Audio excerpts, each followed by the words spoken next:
Assalamualaikum warahmatullahi wabarakatuh. Halo sobat-sobat Indeks di rumah, apa kabar kalian hari ini nih? Semoga kalian dalam keadaan sehat walafiat, tidak kurang satu apapun ya.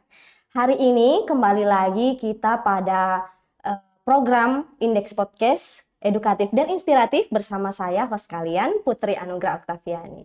Hari ini Sobat Indeks, kita akan membahas salah satu topik yang masih hangat di kalangan masyarakat Kota Palopo nih, yang masih sangat bergejolak di antara masyarakat Kota Palopo, yaitu terkait dengan etika pilkada dan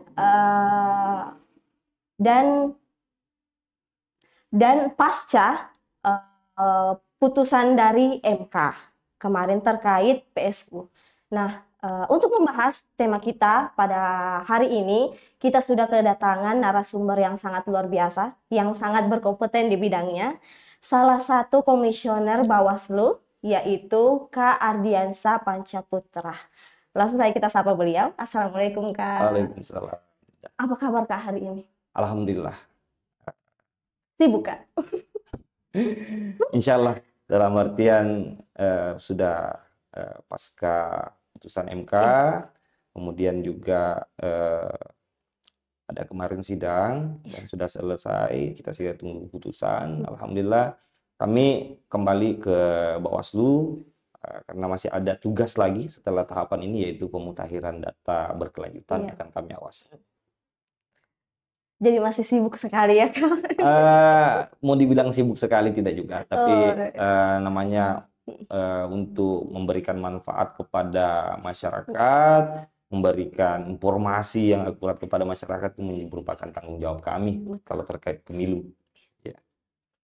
Terkait PSU kemarin yang sempat kita selenggarakan dengan sangat spektakuler ya Kak. Iya. Bagaimana tanggapan Kak Ardiansa nih? Ya, alhamdulillah. Sebelumnya terkait dengan PSU ya, PSU yang saya mau sampaikan adalah rasa terima kasih saya setinggi-tingginya kepada unsur Forkopimda Kota Palopo yang pada saat tahapan ini sangat mensupport sekali jalannya proses PSU ini. Kemudian juga ada support yang tidak henti-hentinya dari pimpinan kami, Bawaslu Provinsi, bahkan Bawaslu RI pun turun pada saat hari H. Begitupun juga di penyelenggara teknis, kami sangat berterima kasih karena perhatiannya sangat begitu besar kepada Kota Palopo ini.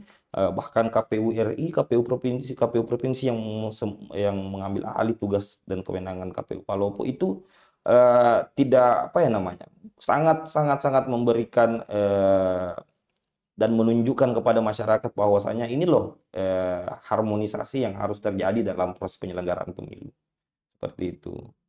Ya memang banyak intrik sih. Iya. Intrik sih. Banyak sekali intrik ya.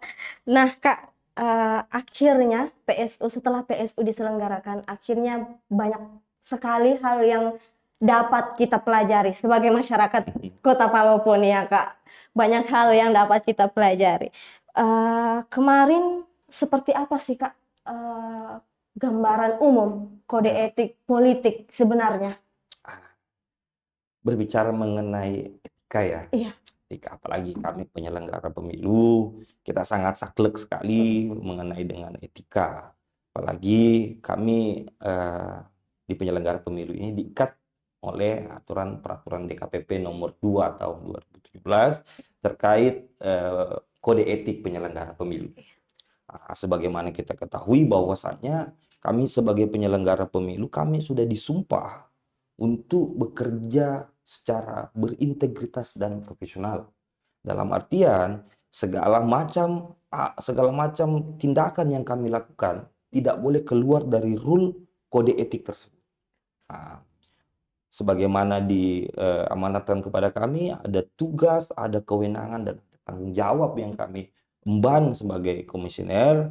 Dari itu, setiap apa yang kami lakukan, kami harus berdasarkan kepada aturan-peraturan perundang-undangan yang mengatur. Saya kira seperti itu. Namun ya, memang di samping fungsi pengawasan bagi Bawaslu, ada fungsi penindakan pelanggaran. Ya.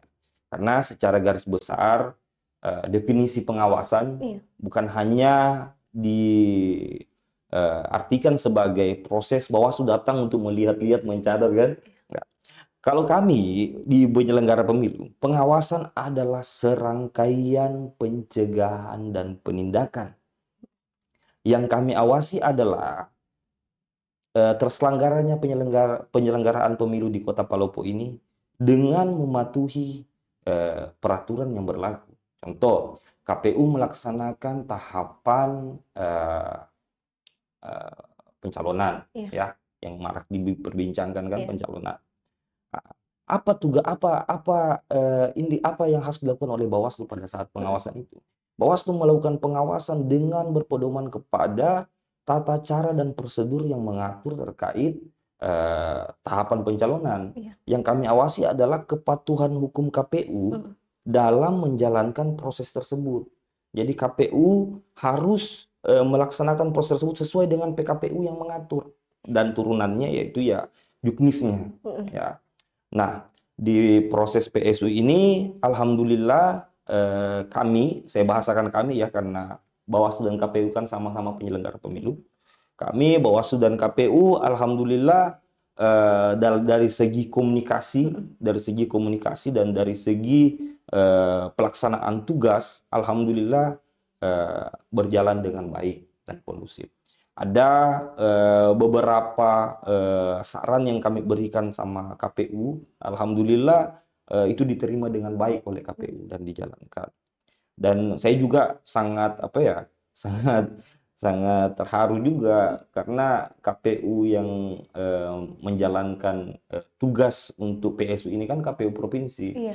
Sementara kami yang mengawasi ini kan Bawaslu Kabupaten Kota ya. Iya. Nah, secara hierarkis kan wah agak-agak gimana gitu Iya. ya. Agak segan juga kalau kita mau berbicara itu, tapi secara profesionalitas kami harus kesampingkan itu. Iya. Dan alhamdulillah sekali KPU provinsi, ketua dan anggota juga sangat menerima kami, dan sangat kooperatif dalam keberadaan kami mengawasi setiap tahapan tersebut. Bahkan dari beberapa tahapan tersebut, acap kali kami saling koordinasi tak kenal waktu loh. Iya, saya ingat pimpinan KPU provinsi ya, saya sebut saja namanya, Kak Kandar Romi divisi data. Iya. Itu bahkan sampai malam biasa kami baku telepon itu. Oh. Iya, padahal kalau secara hierarkis, wah ini Bawaslu Kota, ini KPU Provinsi kan. Iya. Tapi alhamdulillah, itu kakak yang satu itu luar biasa. Sama dengan Kak Ketua, Iya. Pak Ketua, Pak Asbula. Alhamdulillah, sangat romantis beliau. Wah. Jadi hubungan asli KPU Sulsel dan Bawaslu Kota Palopo ini sangat mesra ya. Alhamdulillah. Semoga terpelihara terus. Iya. Insyaallah. Oke, baik Kak. Soal sidang nih Kak, yang bergulir di DKPP ini terkait masalah kemarin, kalau KPU kan kenanya di bagian teknis ya Kak. Iya. Iya.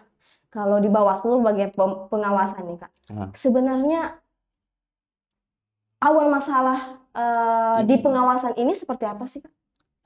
Kalau saya boleh bercerita sedikit, Iya. kita dari definisi dulu deh kita Iya, samakan ya. boleh.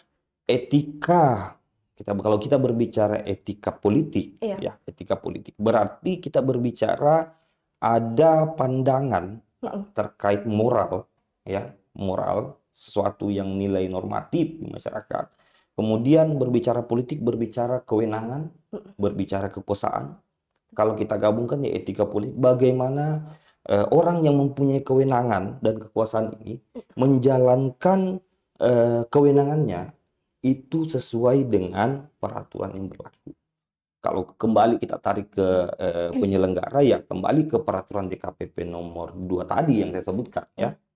Nah, terkait dengan sidang yang kemarin, mungkin saya tidak berbicara terlalu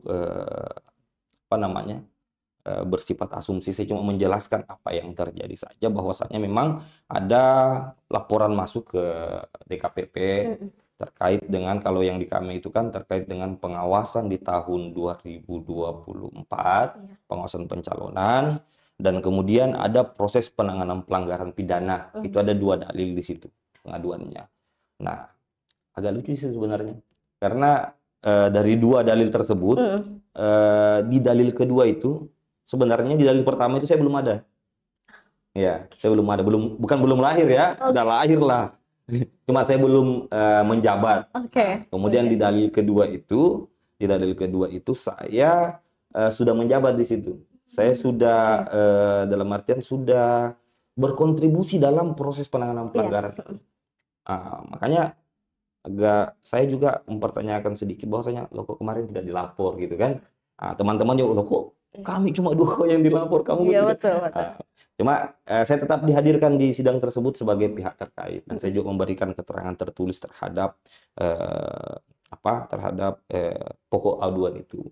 Berbicara mengenai pengawasan, ya memang seperti yang teman-teman saksikan sendiri di persidangan, bahwa memang terdapat banyak catatan ya yang harus kita jadikan pembelajaran ke depan. Dan saya sangat yakin untuk penyelenggaraan pemilu dan pemilihan ke depan, berdasarkan dengan pengalaman-pengalaman yang tahun ini dan tahun sebelumnya, saya yakin akan ada regulasi yang lebih saklek lagi mengatur terkait tahapan pencalonan.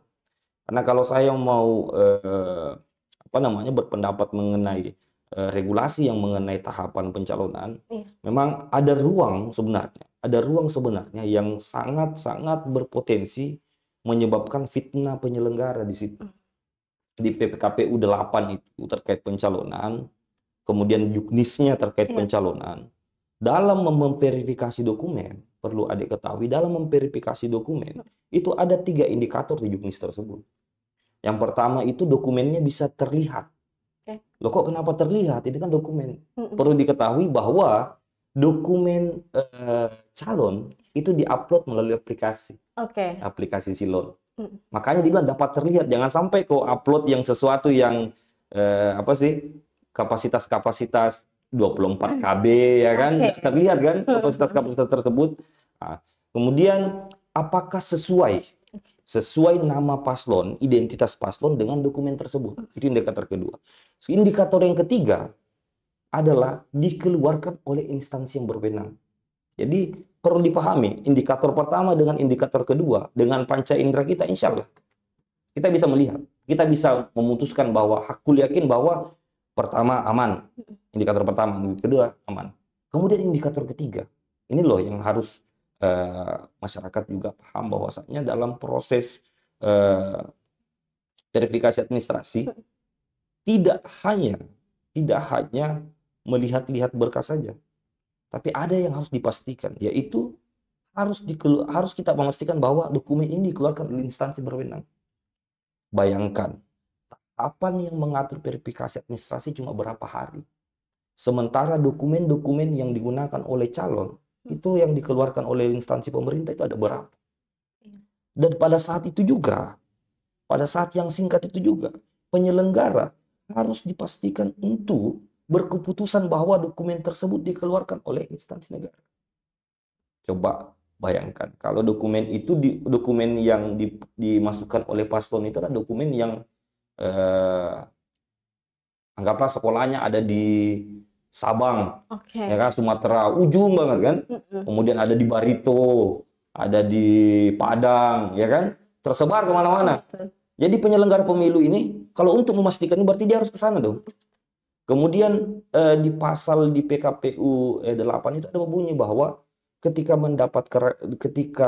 penyelenggara ragu terkait dokumen itu bisa melakukan klarifikasi.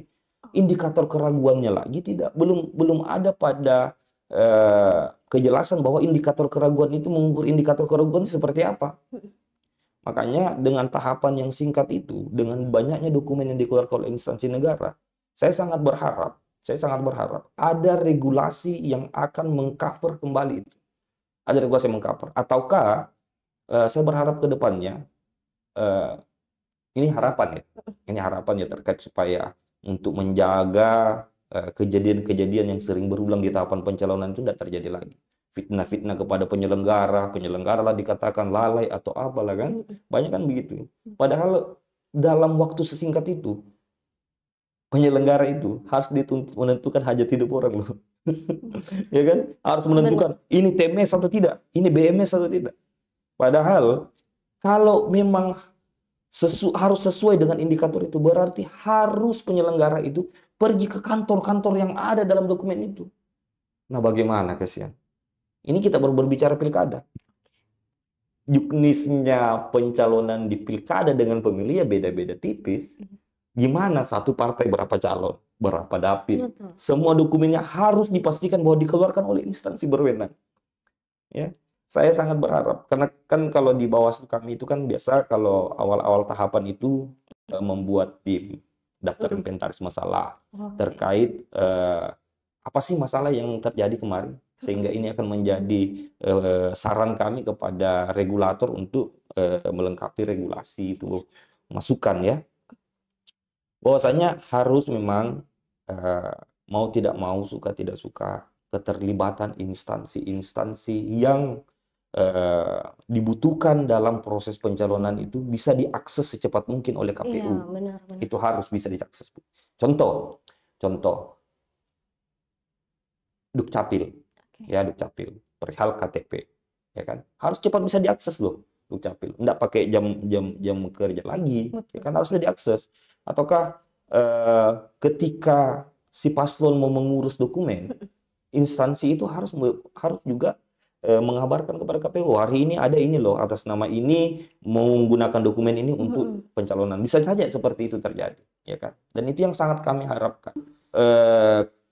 Kapasitas kami sebagai penyelenggara pemilu bukan meragukan kapasitas kami ya, tapi memang ada celah memang yang harus jadi pembelajaran dan catatan kita ke depan, bahwa dengan waktu sesingkat itu penyelenggara pemilu baik KPU yang berkeputusan dan Bawaslu yang memastikan keputusan itu harus bertanggung jawab atas hasil keputusan itu.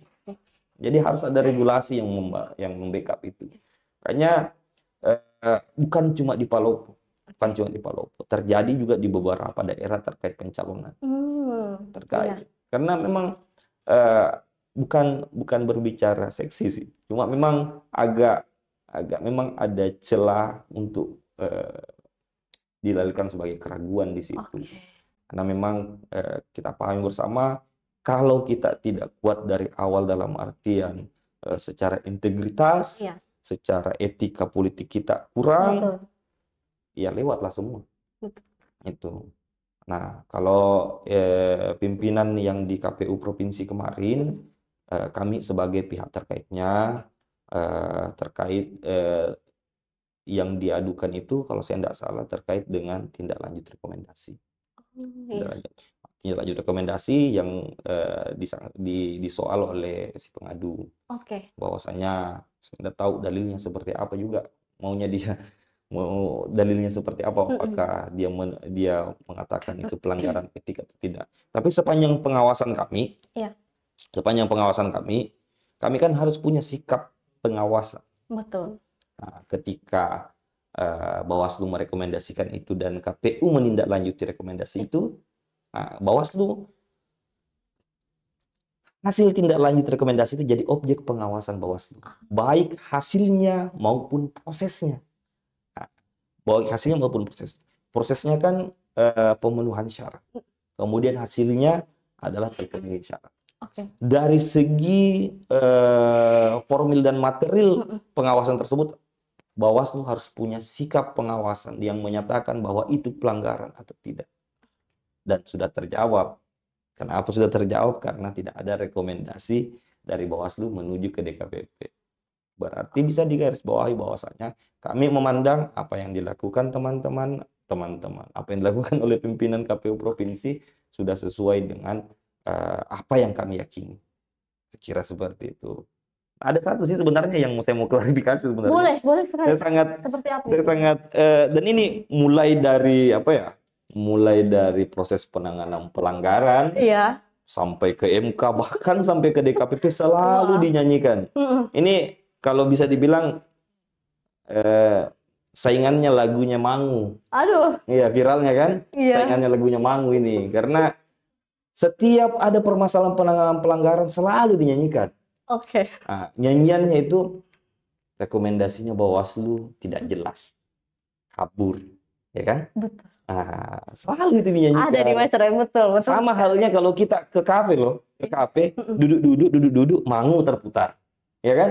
Duduk-duduk, lagunya lagi mangu terputar, Di ya kan? mana-mana Di ada. mana-mana kan ada, ya kan? Sama dengan ini kalau pembahasannya mengenai Bawaslu, pasti nyanyiannya rekomendasinya Betul. Bawaslu tidak tegas. Nah, ini yang harus saya sampaikan bahwa ini lagi-lagi kembali berbicara mengenai etika, Iya. kode etik penyelenggara pemilu. Di kode etik penyelenggara pemilu ini kami dituntut berkepastian hukum. Ya, berkepastian hukum. Prinsip dari integritas itu memangku prinsip tertib. Dalam artian tertib, harus Bawaslu dalam melakukan proses penanganan pelanggaran dan pengawasan harus sesuai tata cara urutan yang ada di Perbawaslu. Nah, di Perbawaslu 9 tahun 2024 perubahan Perbawaslu 8 tentang penanganan pelanggaran sudah jelas tertuang bahwa kewenangan kami Bawaslu hanya menyampaikan bahwa terjadi dugaan pelanggaran administrasi.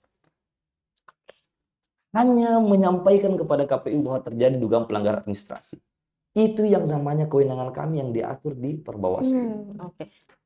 Kemudian ada beberapa nyanyian yang muncul, Bawaslu tidak tegas, tidak jelas apa maunya ini rekomendasi. Maunya kami sesuai kewenangan kami menyampaikan kepada KPU bahwa terjadi pelanggaran administrasi. Tahu? Pasti orang bertanya-tanya dong, loh kok rekomendasinya ini menyampaikan, ini pertanyaan pasti ada ujungnya. Kok rekomendasinya cuma menyampaikan terjadi pelanggaran administrasi? Terus hakimnya siapa? Hakimnya siapa? Ya kan? Hakimnya siapa? Yang eksekusi ini siapa? Betul. Ya kan? Saya jelaskan lagi di Undang-Undang Pemilihan jelas. KPU Provinsi, KPU Kabupaten Kota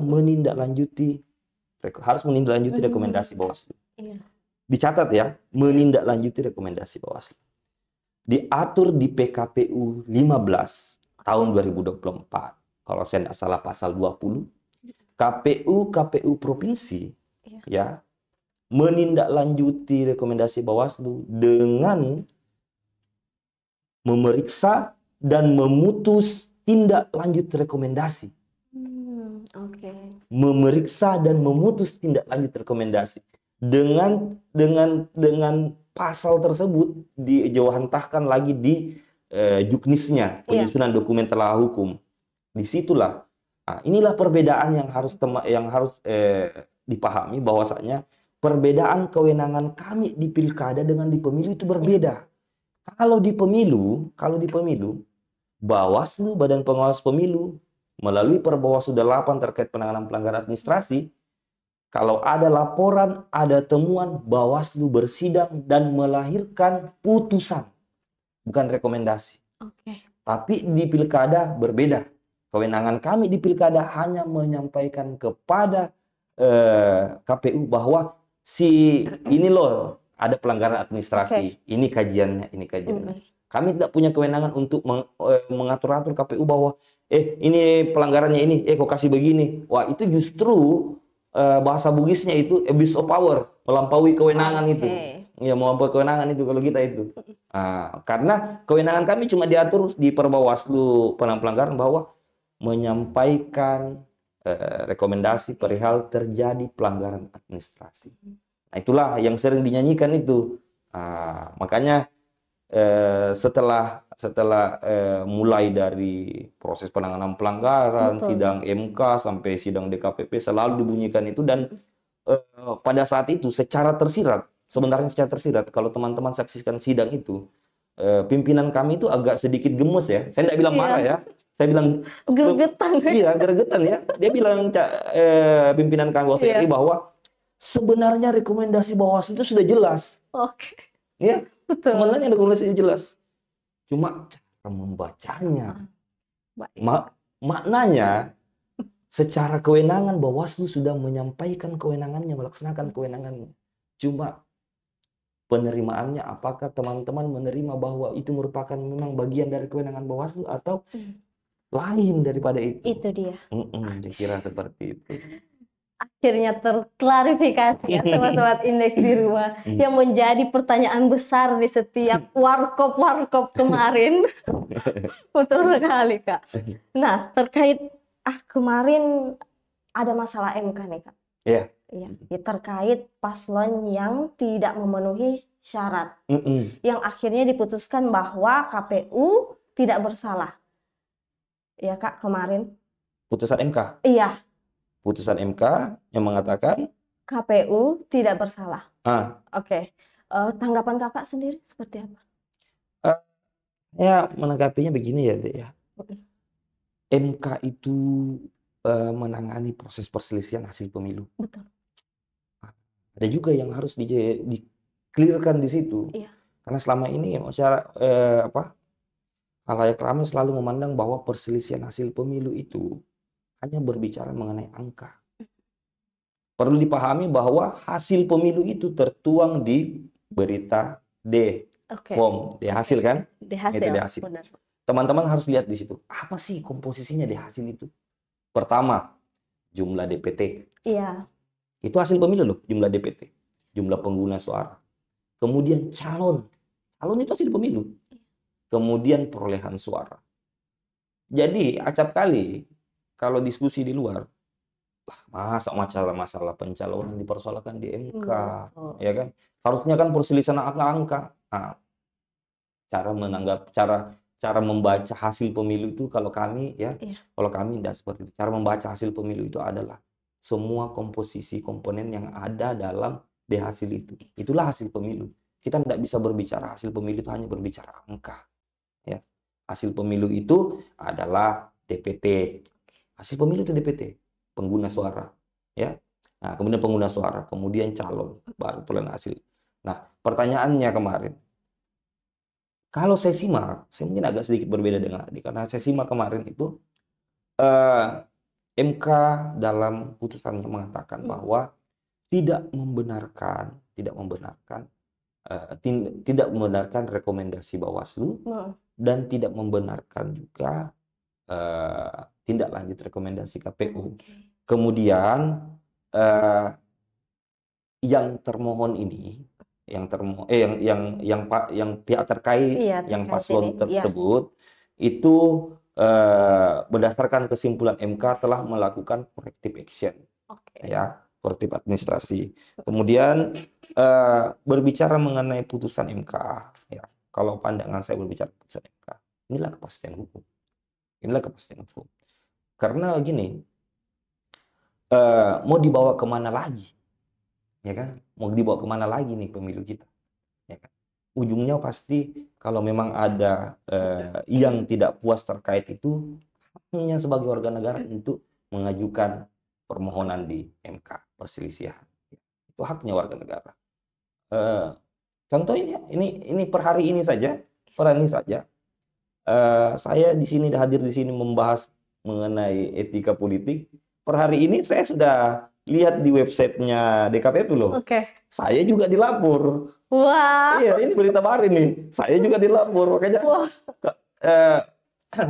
Dan pelapornya tersebut sama dengan yang kemarin. Sempat diskusi sama teman-teman, gimana nih, dilapor lagi nih, ya kan? Nah, dilapor lagi nih. Saya cuma menyampaikan bahwa sepanjang yang dilakukan itu adalah merupakan haknya sebagai warga negara, pendapat saya ya wajar-wajar saja. Apalagi kalau berkaitan dengan perbedaan penafsiran. Contoh, perbedaan penafsiran. Saya menafsirnya bahwa rumah itu terbuat dari kayu, dia menafsirnya rumah itu seharusnya terbuat dari batu, ya kan? Perbedaan penafsiran itu tidak bisa dipaksakan loh untuk bersama, untuk menyamakan itu setengah mati loh. Nah, makanya untuk urusan-urusan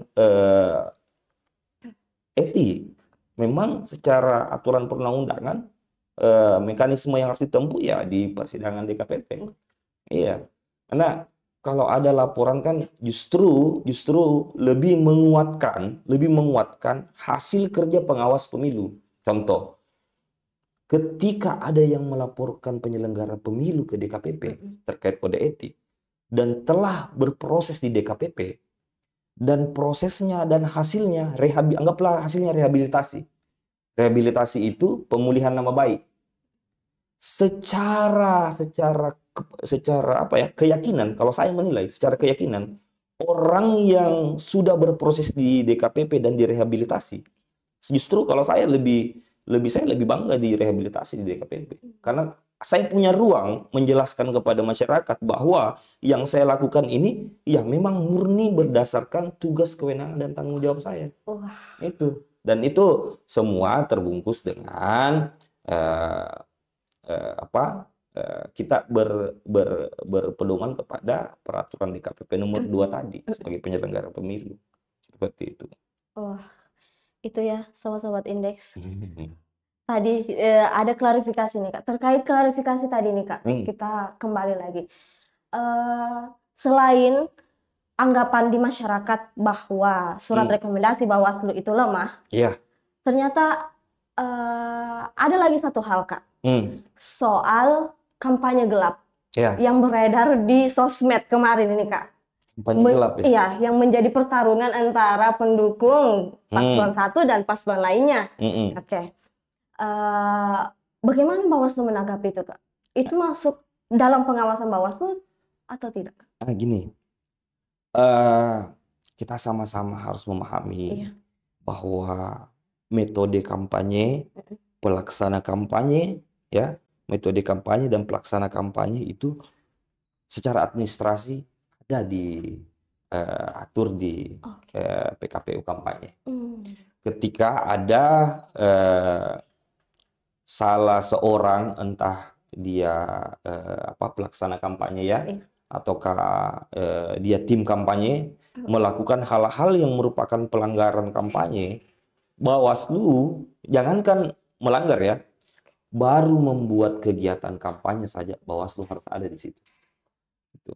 Nah, yang selama ini terjadi adalah, kalau saya lihat kemarin kan memang ritme waktu kampanye ini agak dipersingkat, sehingga sangat memungkinkan bagi pasangan calon itu melakukan sosialisasi sebelum kampanye. Nah, mungkin batasan antara kampanye dan sosialisasi itu, kalau saya memandangnya, batasan antara kampanye dan sosialisasi itu bedanya seperti 5 lembar kertas. Hanya 5 lembar kertas perbedaannya. Yang satu sudah mengatakan bahwasanya nomor ini, visi misi ini, itu kan wajar, sudah dilegalkan sama pada saat proses pendaftaran dia, bahwa dia punya visi misi, kemudian nomor urutnya sekian apa. Sementara pada saat sosialisasi, dia hanya datang mengunjungi basis-basis yang di masyarakat, ya kan, apa istilahnya, tudang-tudang si puluh, gitu kan, seperti itu. Cuma berbicara mengenai kampanye gelap, ini acap kali memang ada informasi awal dari masyarakat, dan alhamdulillah setiap informasi awal dari masyarakat kami tindak lanjuti. Bahkan informasi awal yang tidak masuk akal pun kami tidak lanjuti. Bukan informasi awal yang tidak masuk akal yang kami sudah tahu bahwa ini informasi tidak masuk akal, ini kami tidak lanjuti. Karena saya dapat kejadian, ini ada kejadian. Itu seperti apa Kak? Ada kejadian. Di Batara. Di Batara. Di Batara. Ada warga. Ada warga bikin video. Ya, terima uang. Ada ibu-ibu di video, dia sementara terima uang. Tidak ada beritanya atau apa, tapi si pemberi informasi awal ini sangat meyakini, luar biasa. Saya pada saat itu yang mendengar informasi tersebut langsung gerakan cepat menghubungi pengawas pemilu kami yang ada di kecamatan. Saya menghubungi pengawas pemilu kecamatan, silakan ke sana, langsung bawa alat-alat pencegahan. Contoh flyer apa semua silakan bawa ke sana, supaya kita datang ke sana bukan hanya untuk maco, istilahnya itu maco. Setidaknya kalau memang tidak ada apa-apa di sana, kita bisa memberikan edukasi di sana, memberikan sosialisasi pemahaman di sana terkait itu. Sampai di tempat kejadian, Ditemukanlah itu ibu yang di Oke. video itu. Iya. Ternyata disabilitas Oh, mental. Bayangkan, orang disabilitas mental dimanfaatkan seperti itu. Iya Pak, disabilitas mental. Nah, pada saat itu, Panwascam juga ini kan setiap, bahkan tengah malam dia pergi loh, kalau ada informasi awal itu. Nah, sampai di sana dia menemukan itu, disampaikan ke saya, izin pimpinan, kami sudah berada di tempat dan bertemu langsung dengan itu ibu. Oh, saya langsung respon dong. Kaget dong saya, ada ibu, berarti ada barang bukti, ada dokumen dan bisa diklarifikasi itu ibu. Ini sudah gila PP lagi, gimana mau diklarifikasi coba? benar. Kasihan, ya kan? Ternyata ini orang dimanfaatkan oleh beberapa oknum untuk menarik perhatian pengawas pemilu. Nah, dan bahkan pelapornya pun, pemberi informasi awalnya pun itu ya nomor baru. Iya. Tapi perlu teman-teman pahami bahwasanya Bawaslu punya tanggung jawab ketika menerima informasi awal dan disertai bukti, dia harus tindak lanjut itu. Nggak bisa dikasih bermalam itu barang. Satu kali 24 jam harus ditindaklanjuti. Kalau informasi-informasi yang update sekali, langsung kita pergi. Nah, suatu ketika juga ada lagi di fasilitas pendidikan, salah satu kampus. Bayangkan salah satu kampus. Ada katanya dikumpul ini, dikumpul ini, dikumpul ini. Menelponlah saya lagi sama jajaran, kasihan. Pergi ke sana, cari tahu di sana, bawa paling tidak ini yang saya sampaikan ini, alhamdulillah saya sangat berterima kasih, makanya saya sampaikan di awal tadi unsur Forkopimda ya. Iya. Karena di kecamatan ya, pihak Polres ini sangat support sekali kami sehingga personil-personilnya itu ada di kecamatan. Jadi ketika ada hal-hal yang sensitif, yang harus ditelusuri oleh Panwascam, pihak-pihak dari kepolisian ini ada, standby dia. Bahkan dari hari H atas instruksi dari Pak Gubernur, Satpol PP dari provinsi itu ada, di setiap kecamatan ada, setiap kecamatan. Jadi makanya saya bilang rasa terima kasih saya kepada unsur Forkopimda ini sangat besar kemarin karena Palopo ini menjadi bukan salah satu sih, satu dari 24 kabupaten kota di Sulawesi Selatan yang mendapat perhatian yang sangat luar biasa dari Wah. Forkopimda. Baik itu di kabupaten, baik itu di provinsi. Itu informasi-informasi yang saya bilang tadi, informasi awal itu ada yang benar. Ada yang benar. Dan ini yang benar ini yang menjadi temuannya Bawaslu Kota Palopo. Jadi kami dalam proses pengawasan dan penindakan pelanggaran tidak pernah melihat dari remeh-temehnya ataukah keseriusan kasusnya. Oke. Tapi kami melihat dari komposisi informasi yang diberikan. Biar lagi bilang, bagi-bagi uang di sana 1 M, tapi tidak ada buktinya. Betul. Susah kan? Dibanding kalau dia bilang begini, bagi-bagi uang di sana, tapi cuma 1 juta, tapi ini buktinya. Nah, kami tidak ada pada menilai bahwa yang mana yang lebih ngeri kasusnya itu yang kami pergi. Enggak, kami menilai di awal itu masalah keterpenuhan syaratnya dulu. Kalau terpenuhi syaratnya sebagai informasi awal yang layak untuk kami tindak lanjuti, kami tindak lanjuti. Ada bukti yang Ada. jelas ya Kak, Ya, baru betul. boleh ditindak seperti itu ya. Nah, ini kan Iya. sebenarnya lahirnya informasi awal ini dari dulu kan kita cuma mengenal laporan dan temuan. Oke. Terkait penanganan pelanggaran kita cuma mengenai laporan dan temuan. Tapi di Perbawaslu pada tahun 2019 kalau saya tidak salah, pada saat saya baru bergabung juga, ada satu mekanisme yang namanya informasi awal. Nah, bedanya orang menyampaikan laporan dengan informasi awal, orang menyampaikan laporan harus rigid KTP-nya, tapi kalau informasi awal orang bisa jadi cepu. Betul. Dalam artian, nomor kontak personnya Bawaslu dikasih saja. Karena kenapa? Saya juga berpikirnya gini, bayangkan kalau kita ada dalam satu perumahan yang kepala keluarganya 20 orang.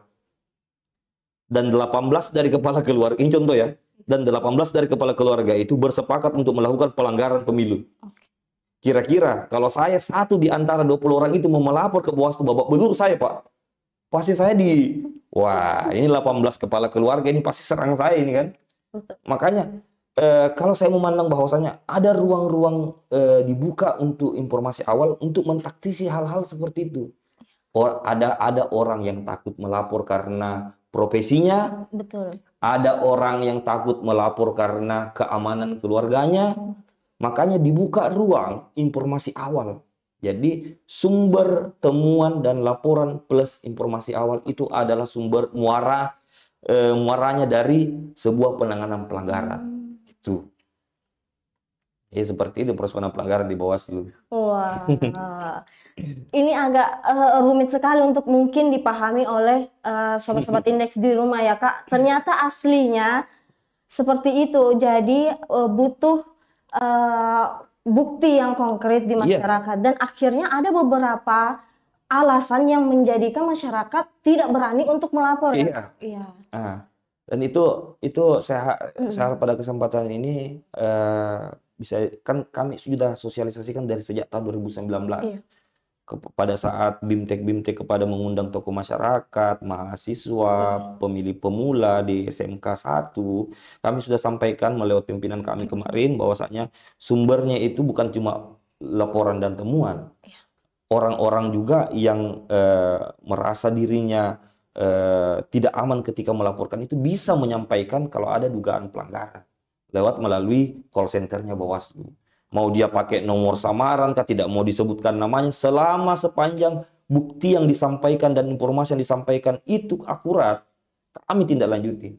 Bahkan saya contohkan tadi, yang tidak akurat saja, yang disabilitas saja kami datangi loh. Meskipun kami ya, itulah, kadang dibilang, hai Bawaslu tidak mengawas apa. Tapi kalau saya pribadi, selama tuduhan yang diamanatkan kepada pribadi atau jabatan itu tidak ilmiah, tidak bakalan sakunya. Tidak bakalan sakunya. Bagaimana mau saya telan? Sakunya saja tidak, Pak.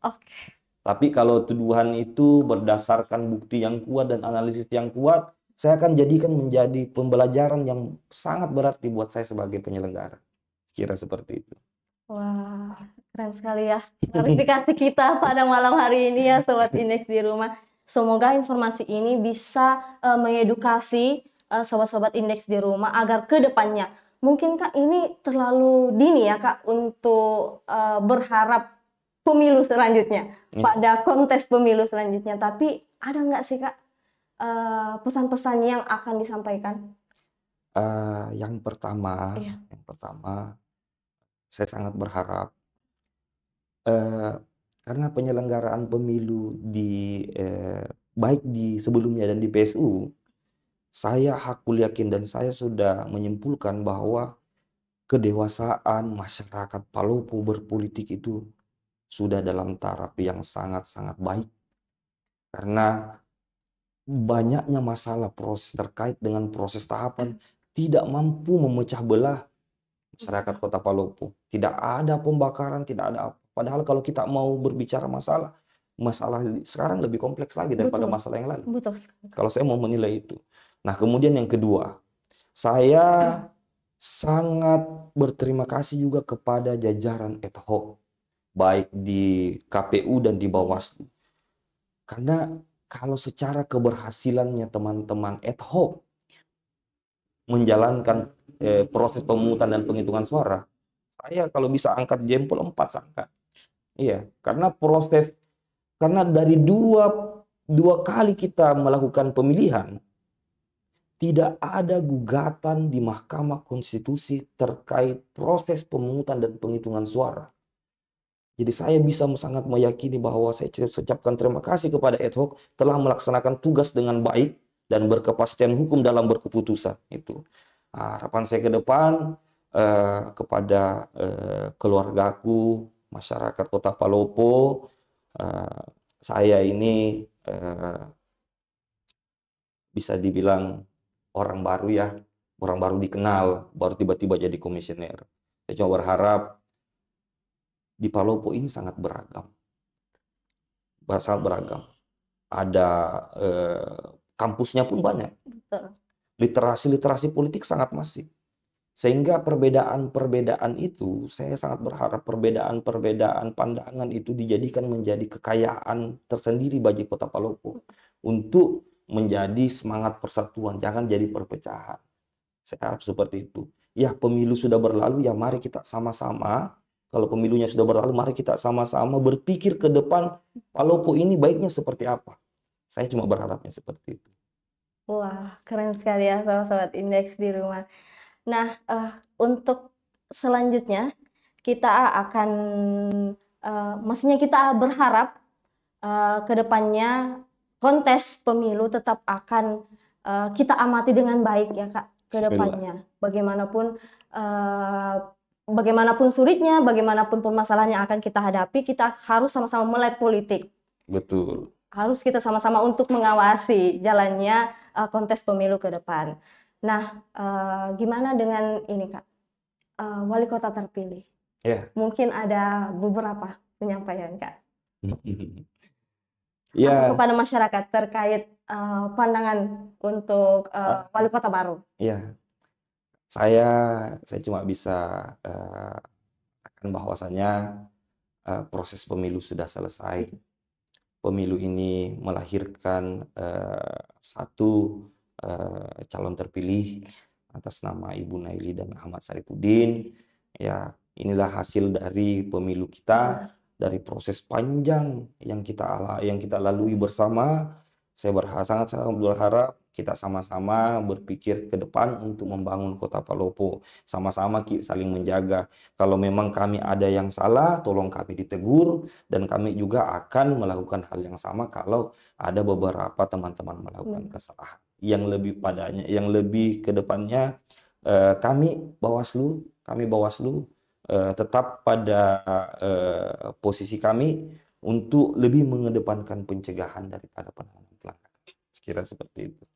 Wah, itulah tadi pemaparan dari materi kita, tema kita pada malam hari ini ya, Sobat Indeks di rumah. Semoga itu dapat mengedukasi sobat-sobat Indeks di rumah dan akhirnya klarifikasi ya Kak, akhirnya lurus nih, akhirnya ada klarifikasi langsung dari Komisioner Bawaslu Kota Palopo terkait masalah yang ada di masyarakat Kota Palopo. Nah, saya kira saya cukupkan untuk malam hari ini. Saya berterima kasih banyak, makasih banyak Kak. Kami yang berterima kasih. Sudah memenuhi undangan kami. Oke, sobat-sobat Indeks di rumah. Sampai ketemu pada episode podcast selanjutnya. Indeks Podcast, edukatif dan inspiratif. Assalamualaikum warahmatullahi wabarakatuh.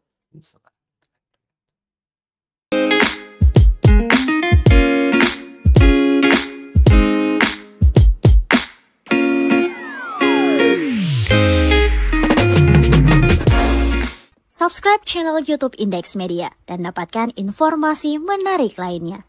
Indeks Media, edukatif dan inspiratif.